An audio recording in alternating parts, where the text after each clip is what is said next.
Ang na-develop po ini sa loob na Nimpar, Mhm. nasa may Istog, Kalayan, Cagayan. Ayun, tulo. Ano yan? Tulo na? Tulo na? Dua po, Dua. nasa loob kang Par. May sarong low pressure area, nasa luwas kang PAR. Mhm. Saan parte po yan? Hindi sa may Satuya? Harayo man po, nasa luwas po kang Par. Ayun, So, okay. nasa may Istog, Mindanao. Ayun, di ining tulong low pressure area na ni. Anong epekto kay ni sa habagat?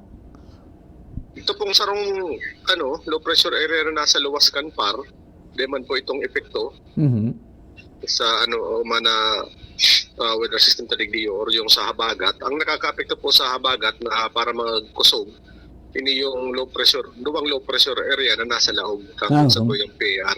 Ayun. So, yung nasa may east of Central Luzon, kung saan nga ni dako naman ang chance na ma-develop ini sa sarong bagyo, posibleng sa aga ma-develop ini sa sarong bagyo.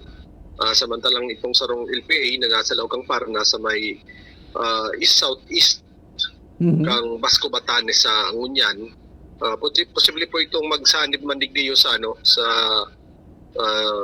LPA na dakulang dyan sang mabilog na sarong bagyo. So posibleng sa aga sarong route ng panahon ng nasa Lokang Paro, posible man na sarong bagyo naman, na kung sa niya mapangara naman na bagyong Dante. Ayun, nasa itaas siya, no? Nasa itaas ta. Kan Bicol, iyo po. Opo.